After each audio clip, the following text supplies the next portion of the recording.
हनुमान चालीसा गोटे दुटा लाइन आपण मान नजर को माड़ा चेष्टा करी। हनुमान चालीसा आम समस्ते गाँ गहली कथा हमें जो हनुमान चालीसा करती से 108 हनुमान चालीसा करवा नहीं। अच्छा आम गोटे लाइन पढ़े जो यह पढ़े हनुमान चालीसा हो सिद्धि साखी गोरीसा। तापर जो 100 बार पाठ कर कोई छूटई बंदी महासुख होई। जो 100 बार पाठ कर कोई दंतेश लिखा जाए ना तालबेश लिखा जाए किए कह पार। तो हनुमान मंदिर एवं हनुमान चालीसा को आगुरी आप पढ़ी ना पढ़ी हनुमान चालीसा जो लिखाई जो 100 बार पाठ कर कोई दंतेश लिखाई ना तालबेश लिखाई मन अच्छे ना मन ना कहानी मन नहीं किंतु आप ब्राह्मण को डाक हनुमान चालीसा कौन 108 कर नहीं ब्राह्मण को जिते खटेबे जो 100 बार पाठ कर कोई दंतेश लिखा जाए। दंतेश तो 100 माने कौन सत्य सत्य अर्थात जो 100 बारे अर्थात सत्य यदि थरे भी पढ़ीदेवे हो सिद्धि साखी माने हनुमान चालीसा पढ़े आपन सिद्धि हेनी आप फल पाइबेनी। जमीती आम गोटे दुकान बाकी नेला बेले कहते बंशी बाबू रही मु पैसा नदेले सी देवे नहीं। ठीक सेमती हनुमान चालीसा आप पढ़े फल मिल ना से साक्षी गौरीसा माने किए गौरी किए पार्वती तांको ईश किए तर शंकर भगवान साक्षी रहिले जड़े हनुमान चालीसा पढ़िले जदि फल न पाए से शिव दायी। आपण हनुमान चालीसा पाठ कले आपण जेकोसी ठाकुर को पूजा करेंगे जन को पूजा करेंगे डायरेक्ट तक मंत्र अच्छी किंतु हनुमान को पूजा कले आपण तीन क्या पाइबे प्रथमे से होचंदी शंकर सुवन केसरी नंदन अर्थात स्वयं शंकर एवं कहगला राम लक्ष्मण सीता सहित हृदय बसौसुर भूप ताक हृदय भितर राम रहिले लक्ष्मण रहिले सीता रहिले ये शंकर रहिले पार्वती रहिले अर्थात हनुमान जी को पूजा करदे आप 5टा ठाकुर को अर्थात गोटे टंकार 5टा टिकेट आप किनेबे हनुमान चालीसा। हनुमान चालीसा कहगला राम रसायन तुम्हारे पासा। रसायन कौन कौन रसायन माने कौन आमे औषध दुकान औषध किणु ना आमे जो मेडिसिन टा खाऊचंती सेटा रोग हैला परे डाक्टर पाखु जाउचंती नहीं। डाक्टर जो मेडिसिन टा दउची मोर रोग हेइची बोली मेडिसिन दउची बेले बेले आयुर्वेदिक डाक्टर पाखु जिबे आपण कहबे मोर काछु होची कुंडिया होची से कहबे एइटा खाइ दे कुंडे हबनी एइटा जदी खाउथो तुमर गैस्ट्रिक हबो नाही। और रसायन अर्थ आपण रोग नथिबा पूर्व जोटा को व्यवहार करिवे जोटा को व्यवहार कला रोग हबो नाही।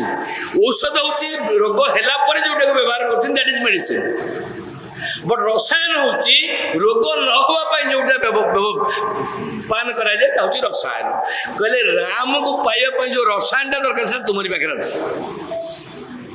राम रसायन तुम्हारे पास तंग पाखे अछि माने जो मेडिसिन ता अच्छा आमे पढुचंदी नासई रोग हर सब पीरा नासे रोग माने कौन रोग दूर हवा कथा नासे रोग जदि हनुमान को पूजा कले हनुमान जी की आराधना कले हनुमान जी को सेवा कले हनुमान जी खुशी हेले आपन को रोग पड़ेला आ पीड़ा रहिबो पीड़ा रहिबो पीड़ाटा कहार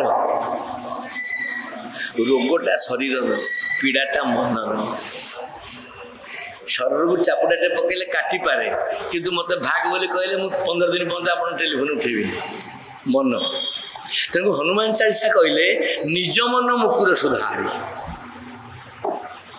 निज मन मुकुर सुधारी निजर मनटा को आगे सफा कर कौथे जड़े गुरु पाखे जड़े चेला थिला 10 वर्ष 12 वर्ष गुरु पाखे रहिला परे चेला कहला बाबा मु तो एते समय आपण पाखे मठर रहिलेनी आ मोर शिक्षा समाप्त हेलानी मु जीवी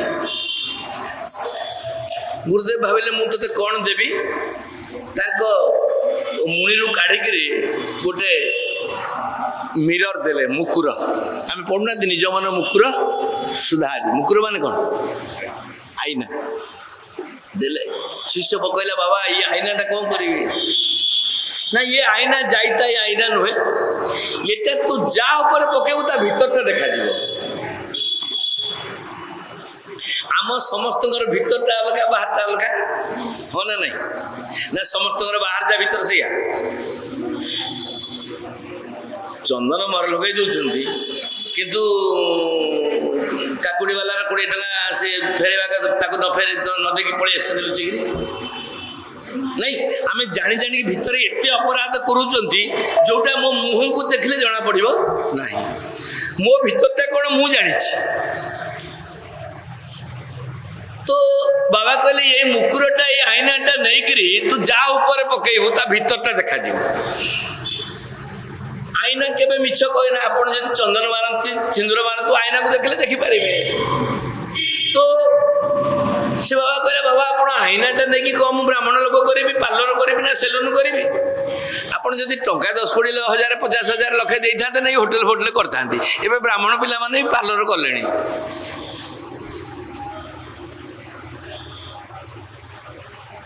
ମିରର ଟିକେ ମୁକୁର ଟିକେ ନେଇକି ଆସିଲେ, ଗାଁ ମୁଣ୍ଡରେ ଯାଇ ଆସି ପହଞ୍ଚନ୍ତି, ଦେଖିଲେ ତାଙ୍କ ଗାଁର ସଂସ୍କୃତ ଶିକ୍ଷକ ପଣ୍ଡିତ ସ୍କୁଲ ଆସୁଛନ୍ତି। ଇଏ ତାଙ୍କୁ ମୁଣ୍ଡିଆ ମାରିଲେ। ପଣ୍ଡିତ କହିଲେ, ବାବା କେବେ ଆସିଲ ପାଠ ସାରିକି? ନା ଆଜି ଆସିଲି। କେମିତି ଅଛ? ନା ଭଲ ଅଛି। ପଣ୍ଡିତଙ୍କ ସହିତ କଥାବାର୍ତ୍ତା ଭିତରେ ସେ ମୁକୁରଟା ଯୋଉ ବାବାଜୀ ଦେଇଛନ୍ତି ତାକୁ ଆଣି ପଣ୍ଡିତଙ୍କ ଉପରେ ପକେଇଦେଲା। ଭିତରେ ପକେଇଲା ପରେ ଜାଣିଲା ଯେ କହିଲେ ଏଇ ପଣ୍ଡିତଙ୍କର ସମ୍ପର୍କ ତା ଭାଇ ବୋଉ ସାଙ୍ଗରେ ଅଛି। ଏ ସାଂଘାତିକ ସଂସ୍କୃତ ମାଷ୍ଟର ଇଏ। କହିଲେ ଆଙ୍କୁ ସମସ୍ତେ ଗାଁ ଲୋକ ମୁଣ୍ଡିଆ ମାରିଛନ୍ତି, ଆଙ୍କ ଭିତରଟା ଇଆ। ରଖିଦେଲା ପୁଣି ମିରରଟାକୁ। କିଛି ବାଟ ଗଲା ପରେ ଦେଖିଲା ଯେ ଗାଁର ସରପଞ୍ଚ ଆସୁଛନ୍ତି, ତାଙ୍କୁ ମୁଣ୍ଡିଆ ମାରିଲା। ସରପଞ୍ଚ ପଚାରିଲେ, ବାବା କ'ଣ ମାଧବ କୋଉଦିନ ଆସିଲ? ନା ଆଜି ଆସିଲେ ଆଜ୍ଞା। ନା କେବେ ଯିବ? ନା ଆଜ୍ଞା ଆଉ କାହିଁ ଯିବି, ଗାଁରେ ତ ରହିବି। ଆସ୍ତେ କିନି ମିରରଟାକୁ ମୁକୁରଟାକୁ କାଢ଼ିକି ତାଙ୍କ ଉପରେ ପକେଇଲା।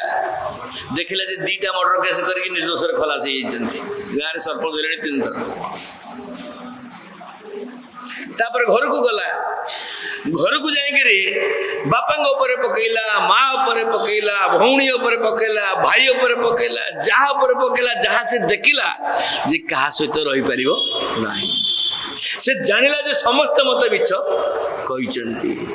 ବାପା ବି ମତେ ଯାହା ଦେଇଛନ୍ତି ସାନ ଭାଇକି ଅଧିକା ଦେଇଛନ୍ତି। ବୋଉ ବି ସାନ ଭାଇ ପ୍ରତି ଯାହା ତାର ଶ୍ରଦ୍ଧା ମୋ ପ୍ରତି ସେତିକି ନାହିଁ। ସମସ୍ତଙ୍କ ଭିତରେ ଦୁର୍ଗୁଣ ଗୁଡ଼ିକ ଦେଖାଗଲା। ଧରଲା ସେ ବୀର ଆଇନାକୁ ପଳେଇଲା ବାବାଜୀକୁ ପକେଇଲା, ବାବା ଏ ଆଇନା ମତେ ତୁମେ ଦେଇଛ ସଂସାରରେ ରହିବା ପାଇଁ ନା ସଂସାରରୁ ବାହାରି ଯିବା ପାଇଁ? ମୁଁ ପରିବାର ସାଙ୍ଗରେ ରହିବି ନା ଦୂରେଇ ଯିବି? କହିଲେ, ବାବା ଅସୁବିଧା କ'ଣ ହେଲା? ନା ଯାହା ଉପରେ ପକେଇଲି ମୁଁ ଦେଖିଲି ଯେ ସବୁ ଗୁଡ଼ାକ ଅଳିଆ। କହିଲେ, ମୁଁ କ'ଣ ଯାହା ଉପରେ ପକେଇ? ଆଉ ନିଜ ମନ ମୁକୁର ସୁଧାରି ତୋ ଉପରେ ପକେଇଛୁ। ଆମେ ସେ ଭାଇ ନାଲିଆ ଗାମୁଛା ପକେଇଛି ମତେ ଦେଖାଯାଉଛି, ସିଏ ସେଠି ଚନ୍ଦା ଲୋକ ମତେ ଦେଖାଯାଉଛନ୍ତି, ସିଏ ପଇସା ଗଣୁଛନ୍ତି, ଚାଟ କପେ କପେ ଦଉଛନ୍ତି, ମତେ ଏଠି ଦେଖାଯାଉଛି। ମତେ ମୋ ଆଇନାଟାକୁ ମୁଁ ତ ମୋ ପାଖକୁ ବୁଲଉନି ନା। ଯେତେବେଳେ ଶିଷ୍ୟ ଶୁଣିଦେଲା ଯେ କହିଲା, ଆରେ ପ୍ରକୃତ ତ ସମସ୍ତଙ୍କ ମୋ ଉପରେ ପକେଇଦେଲା ବୁଲେଇକିରି। ଦେଖିଲା ସମସ୍ତଙ୍କ ଠାରୁ ସବୁଠାରୁ ନିକୃଷ୍ଟ, ହୀନ, ମିଥ୍ୟାବାଦୀ, କପଟି, ମିଥ୍ୟାଚାରୀ ମୋ ଭଳି ଆଉ କେହି ନୁହନ୍ତି। ଯାହାକୁ ଯେତେ ନମ୍ବର ଦେଲେ ମୋର 2 ନମ୍ବର ଅଧିକା।